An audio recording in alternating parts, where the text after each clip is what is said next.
All right. Well, welcome to Roots of Reality Experiences. Today I'm joined by John Ondrasik, who is the songwriter and performer known as Five for Fighting. John is a platinum-selling and Grammy-nominated artist known for the songs Superman, 100 Years, and many more. Additionally, John is known for his support of various important causes, including in the past performing to benefit and honor first responders and victims of 9/11, and has recently written and performed songs to raise awareness and money to help people in both Afghanistan and Ukraine. So, John, thanks for coming on today. Thanks, Ben. Nice to be with you. So, when did you first get interested in music?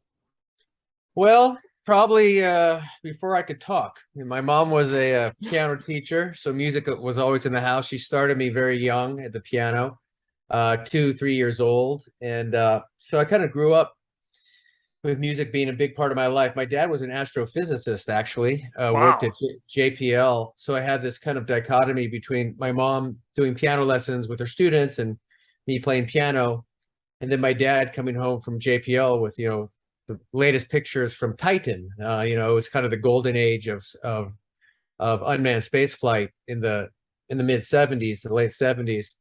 So, but I always had the passion for music. When the California cut the arts in public schools, my mom came in and started putting on musicals. So I was Tony in West Side Story, and when my sister got a guitar for her birthday at 15, I quickly commandeered her guitar and started writing songs.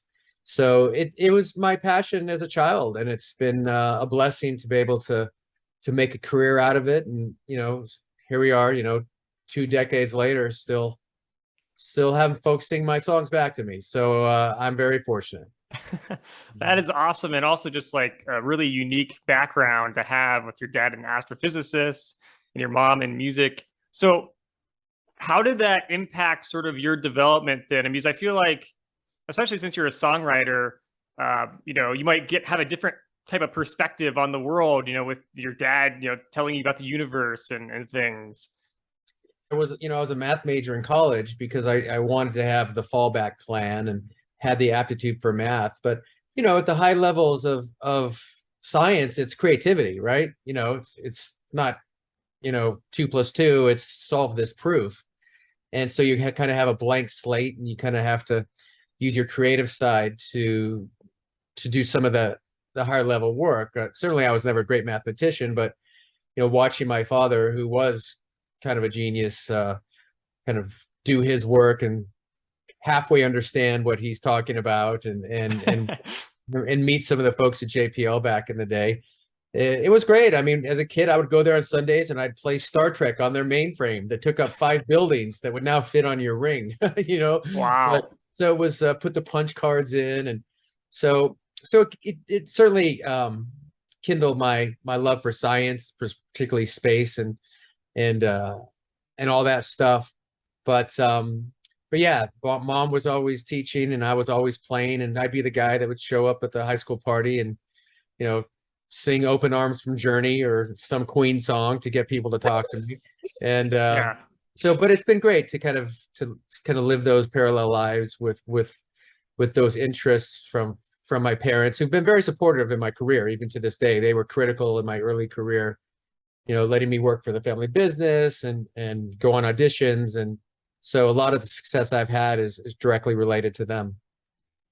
Yeah, I mean, it's such a cool upbringing to have, and you can Yeah. see how that can carry on and influence you the rest of your life in so many different ways. When did you start songwriting? Well, my mom was wise. At 13, 14, I've been playing the piano for 10 years, doing piano lessons, practicing. I was bored, wanted to go ride my skateboard, play basketball, whatever, chase girls. And she let me quit. And I think she understood that at some point, if it's not your passion, go find what your passion is. And as soon as I didn't have to practice every day, I started playing songs, my Beatles songs, Billy Joel songs, Elton songs, and started writing songs because it was fun, something I loved to do. And bought an old mixer and little, back in the day, they had these half-inch tape recorders, and started recording my songs and learning a little bit about production. And of course, was a huge fan of pop music and kind of immersed in all those things. So just started writing then, and would write, you know, dozens of songs a year that turned into hundreds of songs a year, and struggled for 15 years trying to make a dent in the business, and the stars aligned for me. But yeah, I can't I can't remember not writing songs. And certainly as an early songwriter, you need to write thousands of songs, and I did that. And it was a lot of fun between going to class. I had my studio in my dorm. So it was it was it was kind of all consuming, but that's how you get good at something, is you do it over and over and over again. You fail a lot, and then maybe you get lucky. Yeah, yeah. I feel like that's kind of the just yeah, kind of the philosophy of life almost. You just keep going until you make something work and it takes off. Yeah, you've heard of like the 20,000 hour rule, until you get good at everything. I once calculated I worked 40,000 hours before I made a penny in this business. I do not recommend that to anybody, especially in the arts, which is subjective. But yeah, Right. I did have as I mentioned, I was fortunate to have the business where I could make a living and still pursue my music. So a lot of people, just don't have that luxury working at the family business. But yeah, I did, and I had a lot of help along the way. And 4 or 5 people were integral to my kind of perseverance and success. And but yeah, it's the stars aligned for me, and as I said, I'm very blessed. Yeah, absolutely. Now, was there a point that you kind of realized like, hey, I can become a professional musician? Or Not really. I mean, I was writing songs and playing shows, and people liked it. And I'd met a woman, a publisher, at a piano bar on Melrose and Vine. It actually happens. I was playing there, and she walked in and said, I get people record deals, and worked with her a couple years. And everybody passed on me. He's a good singer, not a good songwriter, not a good singer, kind of all the things you hear. Got a record deal with EMI Records and made a record, actually. And then the week my single came out, EMI Records closed. oh my And gosh. you hear all these stories. And I was in my late mid 20s, and I had to think about, well, look, at some point you have to be able to pay the rent. And that woman I'd met at Melrose and Vine, after a couple of years, she saw the light, and we started dating. And this month we'll celebrate our 25th anniversary. So she kind of rode the roller coaster with me. And there was a time there where I was cutting off my hair. I had to go to work, and unbeknownst to me, she was still sending out my demos to small record companies. And one of them signed them and said, hey, you want to make a record? And I'm like, sure. Be nice to record my demos for my grandchildren one day, say grandpa did this. And so I made a record for a small label called Aware Records that was affiliated with Columbia Records.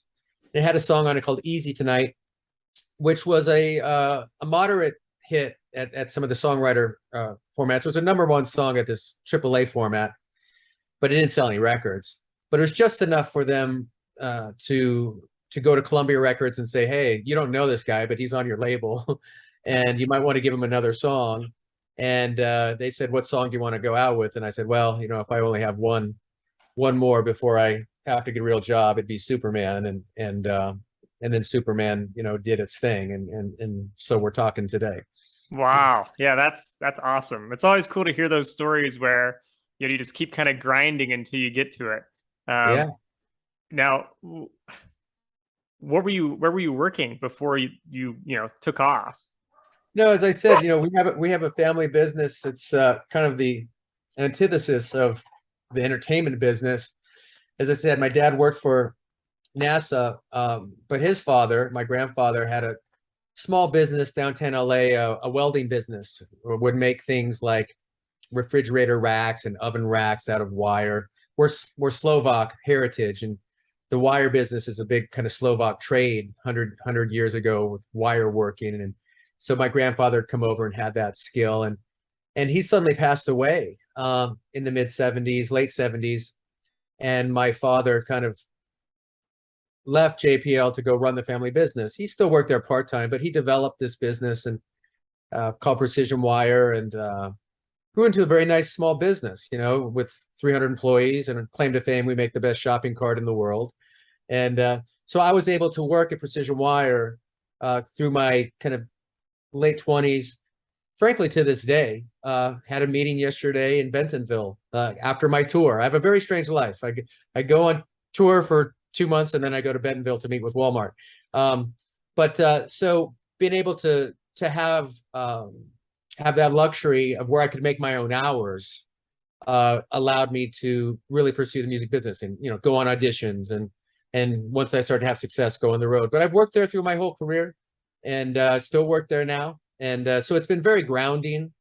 And whenever the entertainment business and fame and fortune, tends to like make your mind drift or believe the hype, going back to Precision Wire Day and getting back on the line with the guys, it grounds you. So it's again another blessing from my parents that I think has allowed me to kind of keep going and try to have some perspective in the whole thing. Yeah, having that balance sounds like that's a really healthy thing to have, especially in the entertainment industry where it's so easy for people to get lost in it. So that's really cool. How did you come up with a song 100 Years? Well, success can bring its own challenges, right? And you see that especially in the entertainment business. So, Superman had become this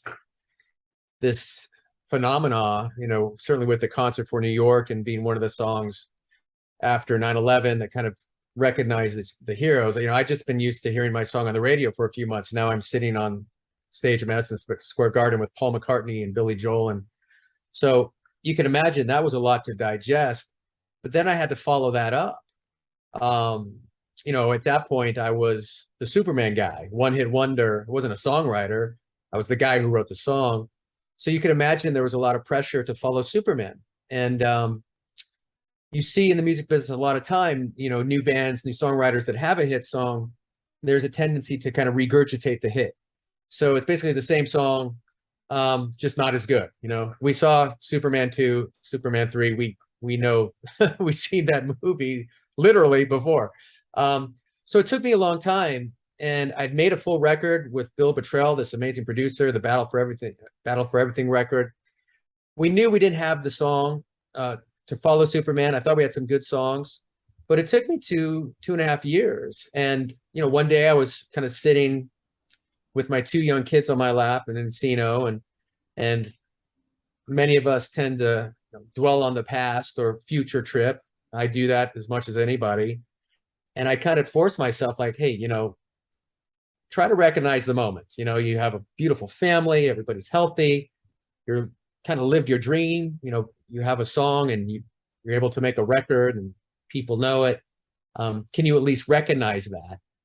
And after a few times, kind of having that talk with myself, I thought, well, maybe there's a song here. And I thought about a life and a wish is never better than this. And certainly the moment is not always wonderful, but it's what we have. And so I had this idea of 100 years. And then I thought about, maybe it's the stages of our lives. And I started writing it down.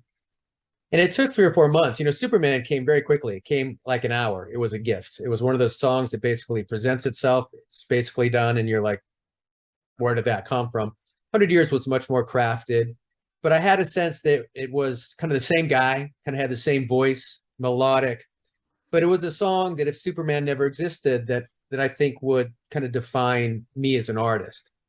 But as I said, it took almost 2.5, 3 years for that song to come. So I think it was a combination of the pressure to follow Superman, as well as the stage of my life where I was with the little kids. And frankly, my producer, Greg Wattenberg, who produced Superman, listening to all my songs, saying, no, no, no. And then hearing 100 Years going, that could be the one. And crafting the song to where it could be, a hit song like Superman. So again, it was critical for my career because once 100 Years became what it did, then I was a songwriter and I'd kind of, proved it wasn't just, one outing and Yeah. and the rest, kind of fell in line. Yeah, I feel like that's always the big challenge for musicians to go past that first hit and show you can repeat it. It's not like a one-time deal. So that's awesome. But I mean, I think what's just so amazing about the songs that you've written is just how reflective you are as an artist about life and about the world around you. Yeah, I mean, I just feel like it's those type of songs that like Superman and 100 Years that kind of define people's lives when they hear it, because it's like that moment in time where you can go back when you remember hearing that song at that time in your life. You know, maybe you're in a road trip with your family or something, and you hear that song again 20 years later, you remember, you know, where you were when you heard it and, you know, that part of your life. And it's such a cool song because not only is it a song that people remember, but it's a song that you can relate to on a personal level and imagine like that song as a theme to your life. No, well, that's the beauty of music, right? I mean, I have those songs for me. Usually they're the songs that you know, fall in love with in high school or your early 20s that kind of defines your musical taste. But I remember where I was when I heard Every Breath You Take or by the Police or Cats in the Cradle or, you know, every Elton song. And they are markers. They are markers in our lives, especially songs that have an emotional connection to us and good, bad, or ugly. And I think that's one of the beautiful things about music, how, you know, they stand the test of time wherever you are. You hear a song, it takes you back, takes me back as a writer. And also the unique thing about music is people take the songs in ways that I had no intention of the meaning of the song and apply it to their lives that's meaningful to them. I remember when Superman first came out, I started getting a lot of emails from our troops in Iraq. And I was stunned to see how many different uses our troops found for the same song. So, well, I listened to it before I go on mission to pump myself up, or I listened to it after to calm down, or to escape, or to remind myself of home, or to think of my family, or this reminds me of my son. So it really impressed on me how what I wrote really doesn't matter. It's the listener taking it in and applying it to their lives where it has meaning to them.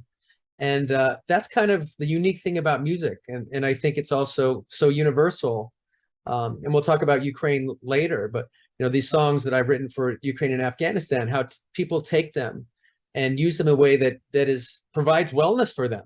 And maybe that wellness is making them cry or making them scream or feel that somebody's speaking their pain, or something that they can play at a wedding, a funeral, or a graduation, the same songs, you know? So it's, I learned very quickly, you know, how music can find its way in ways I never imagined once those songs kind of found their way into the culture.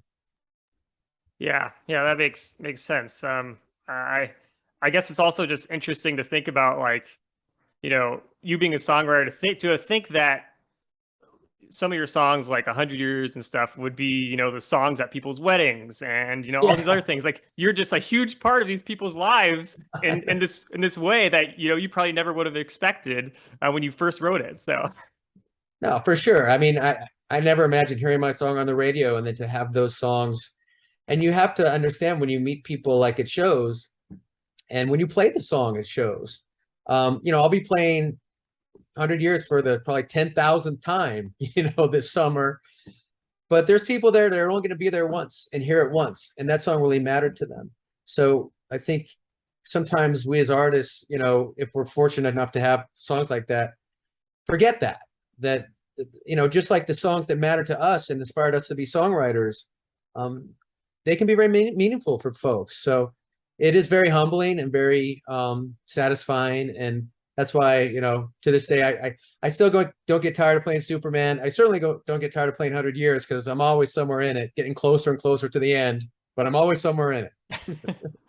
that works. Yeah, I mean, people love it, so you just keep doing it, I guess. Yeah. Now thinking about your recent songs about Afghanistan and Ukraine, you know, what inspired you to write those songs? Because I think it's very easy for people to just, you know, be aware of those situations and feel bad about them, but also just kind of, you know, goes in your head and then out, and you don't really think about it again. But for you, you decided, like, you know, take action, do something. Yeah, I mean, there's a tradition of protest songs, or you know, in the country, right? Certainly during the '60s, go down the list of you know, Dylan, Creedence, um, Marvin Gaye, you know, Joan Baez. So there's a history of artists expressing themselves. I've never been one to really make that my mission. I frankly get a little annoyed when celebrities try to lecture us on issues and of the day. But I thought Afghanistan was different. And I'm also at a place in my career where I'm not crafting songs to be on the radio. And it was really personal for me with Afghanistan. We of course we were all horrified when we saw the images coming out and mothers throwing their babies over barbed wire, and kind of reminded me of 9/11, just the horror of the images. But I didn't think about writing a song till I got a call from a friend of mine the day after our last soldier left. And she's a woman who does incredible humanitarian work around the world, just a hero of mine. And she needed a contact. And I said, why? She says, well, we got to go down into Afghanistan and rescue American citizens. And it just was a gut punch that here's my friend, this wonderful person who's going to risk her life to go rescue people we abandoned. And then when it continued to develop, and General Milley and General Austin would come out and say, oh, what a great airlift we had, and trying to make it into this Orwellian thing that, yeah, we did a great job. I was just angry. I was angry. I was insulted. I was scared that our country would do this and that we would kind of take this attitude. So, some people hit a punching bag. Some people go run a marathon. I sat down at my piano and just kind of busted out blood on my hands, not even intending to release it. But I did. I figured I hadn't written a song. I recorded it very quickly. I played it for a few people. They said, you cannot put that out. You'll get canceled.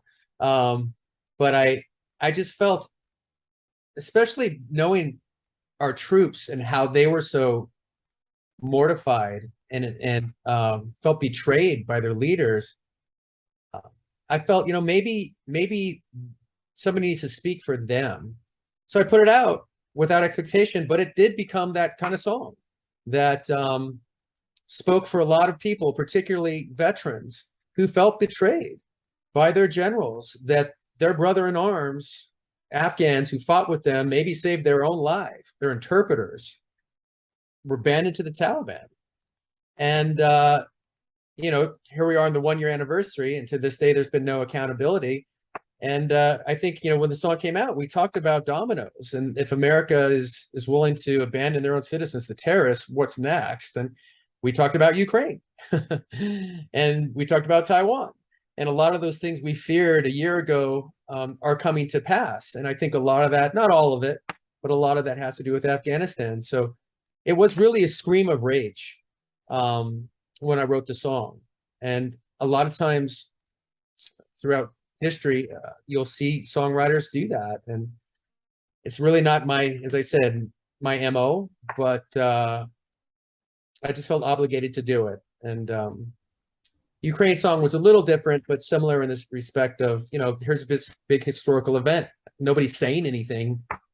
Somebody say something. And I kind of did the same thing with Can One Man Save the World? Yeah.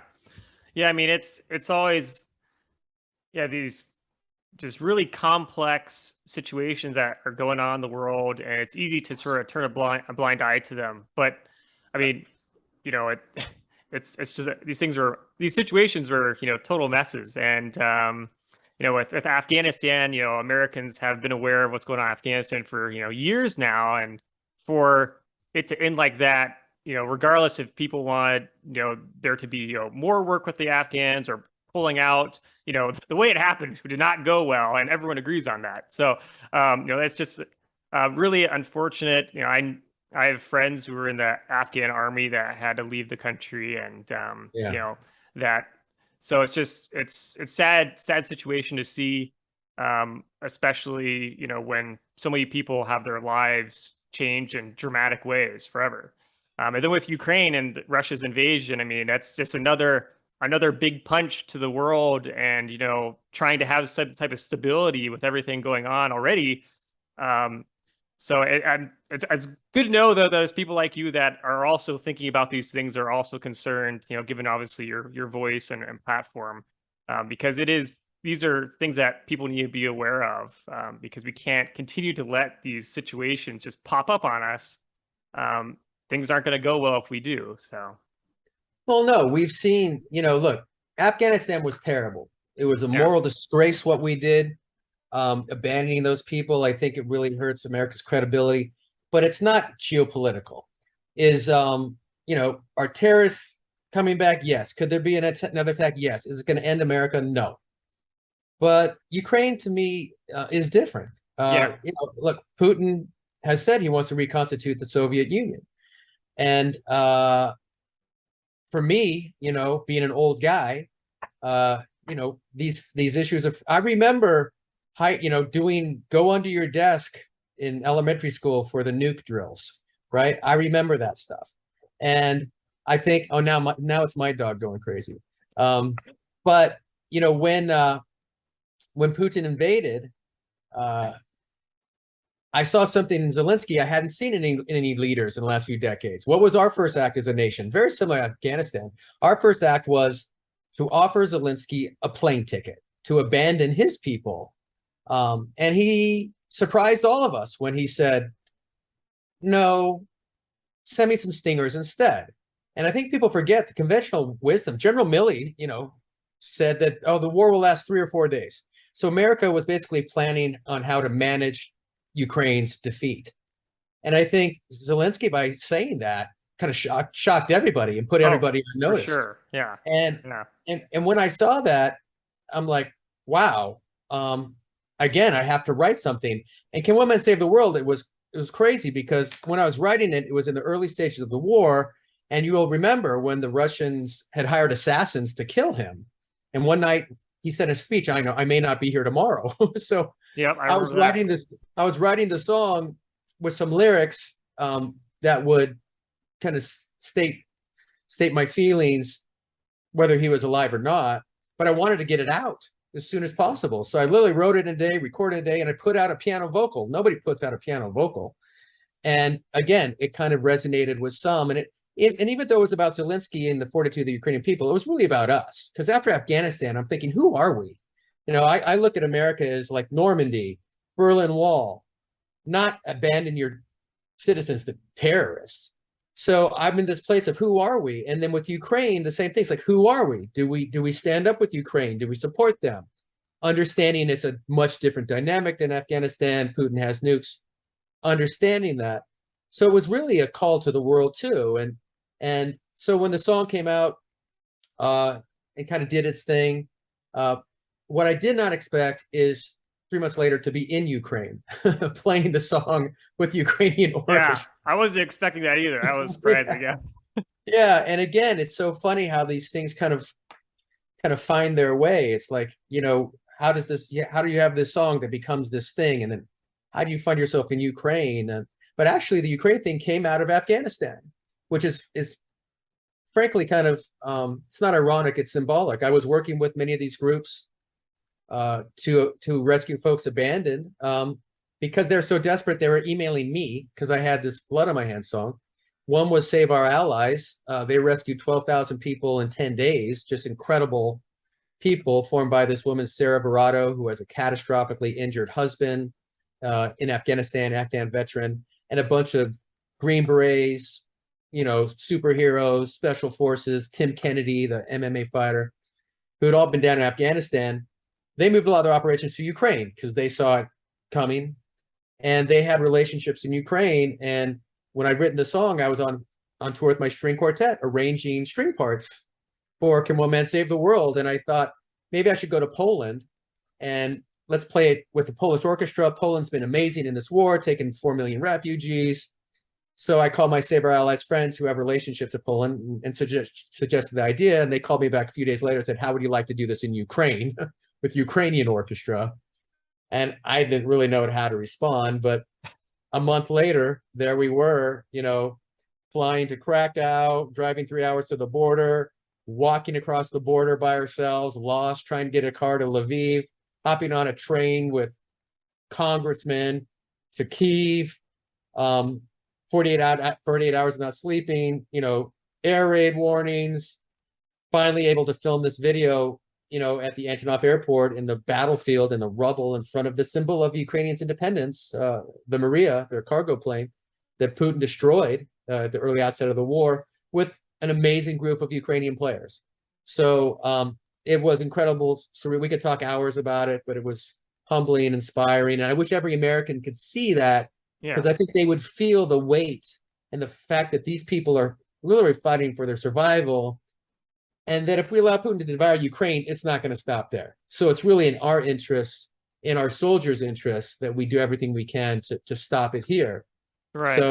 So that was the impression I had being over there, and I think that's one reason why the video has been impactful to people, because it's not me, it's the faces of the orchestra that I think really drive home the point of these people are fighting for their survival. Yeah. No, absolutely.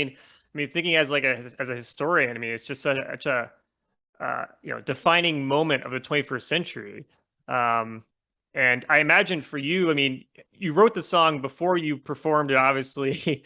And I imagine though that the meaning of that song kind of isn't never going to be the same for you after being there and seeing what you saw, because it's just something that you can't, it's just a feeling that you'll have that you'll never be able to feel without being there. So, We in this tour we did, I play the song with the audio of the Ukrainian orchestra, and I talk about my experience going over there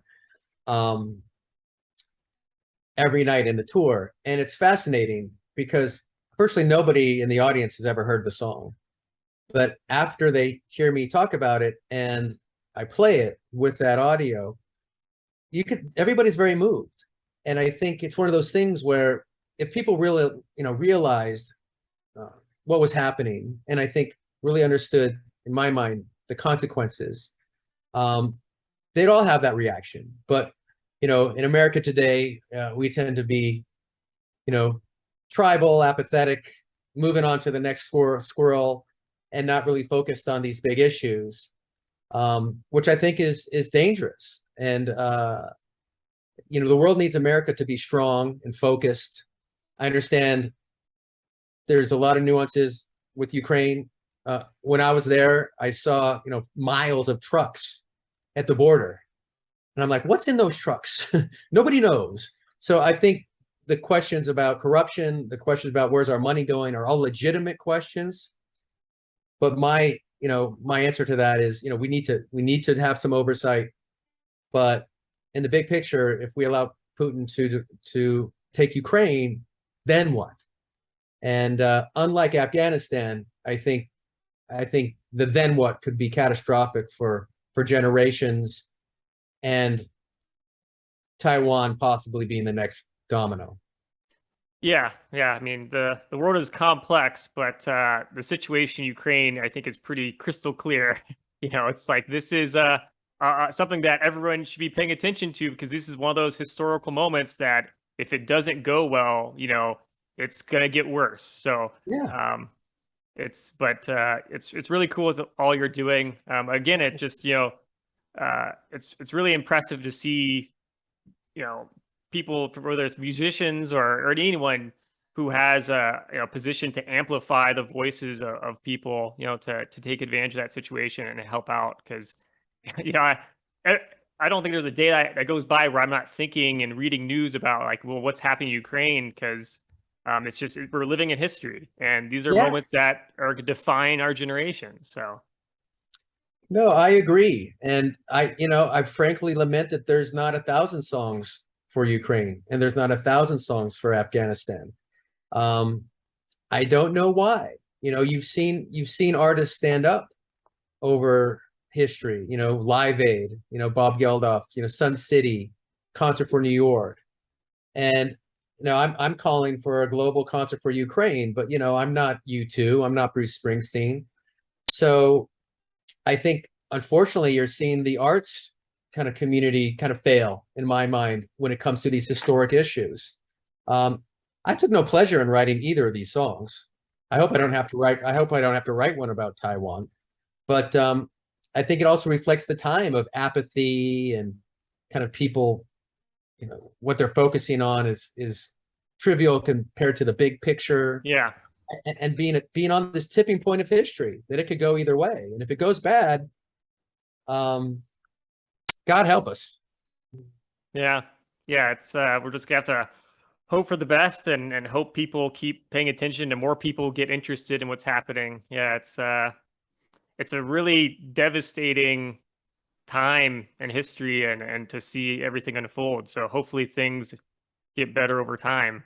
And people pay attention because I know that Americans are obviously a hyper polarized society right now. But Yeah. geez, if there's one thing that you think people would be able to unite around, it's seeing the world fall apart around them and wanting to be like, hey, we should do something. So No, I agree with you. And one cool thing about touring the country and playing for audiences every night is that I realize that what we see in the media really is not what's happening on the ground. The media is so polarized and is incentivized to create inflamed things.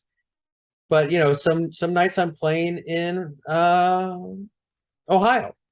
Some nights I'm playing in Washington. And some nights it's 80-20 Democrat, some nights it's 80-20 Republican. And when I sing the songs, everybody sings back to me. When I talk about Can Women Save the World, everybody stands up. Even with Blood on My Hands, that of course some folks think is attack on one side. When I explain that it's a moral issue, not a political one, and that the song would remain the same depending whatever party was in power, they listen.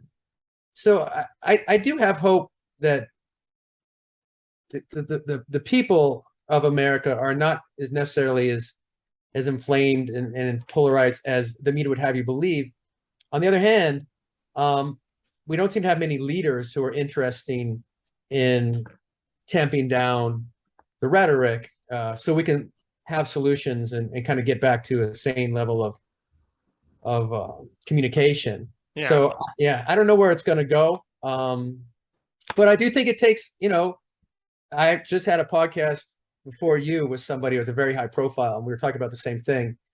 But I think it's on us as Americans to not complain about our leaders. Let's do it ourselves. Let's have these conversations. Write a song. I'm doing Democratic podcasts, Republican podcasts. Understand that these issues are really about who we are, kind of morally and the tradition of our country. And I think if more people did that we'd probably have a little more traction, and maybe some of the flamethrowers would be a little more marginalized. Yeah, I mean, I feel like the majority of the country, has this kind of fairly down to earth view about the world and things and want to do things to, the right way.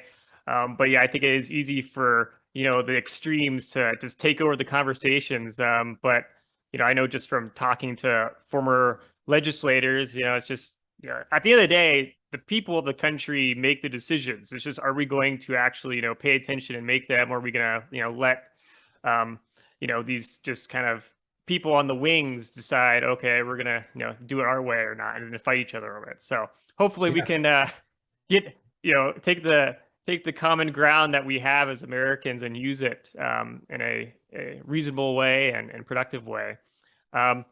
Before I let you go, do you have any current, do you have any like future plans or anything you're currently working on next? I know you just finished your tour, so. Yeah, well, we are going to release a 1-year anniversary of Blood on My Hands with kind of current stats. Literally was working on that today. It'll come out in the next week, and it's going to be very simple. It'll be the song, but it'll be just stats of what's happened in the last year. Frankly, it's all bad, but I think it's documenting history, kind of through music. And I think we need these pieces to document history. Still trying to work on this concert for Ukraine. We'll see if it happens. But yeah, it's been a very surreal year for me between those two songs and touring. I would like to try to write a song that's just a song that doesn't have this weight. Nice change of pace, yeah. And demands on it. But at the same time, we're still working on rescuing people from Afghanistan, and there's all these big things that meeting with a senator tomorrow night to discuss Afghanistan. There's a lot of stuff that still needs to be done. And so that said, I'm going on vacation with my wife to celebrate our 25th anniversary. That's awesome. Congrats. I'm not going to bring my phone. I'm going to throw my laptop in the ocean on the way. So I'm looking forward to that, but I'm sure there'll be more music. I've certainly been more. I've been re-energized as a songwriter the last year. Kind of find purpose again because it's different. You know, I'm Sure. not doing it for the reasons I used to, and so it's kind of a fun time for me to kind of start. I wouldn't say start again, but start anew. And there'll certainly be more music and songs and touring to come. Yeah. Awesome. Well, thank you so much for taking the time to come on my podcast, and I hope you have a good vacation. So, Thank you. For your audience, just let them know. So the Ukraine songs Can One Man Save the World, featuring the Ukrainian orchestra. Every time somebody downloads it, shares it, streams it, the proceeds go to Save Our Allies. So it's all going to literally perfect. Yeah. to help the folks of Ukraine. So I appreciate you sharing that with your audience, and enjoy talking to you. And now we'll go both walk our dogs. That's right. That's the thing to do.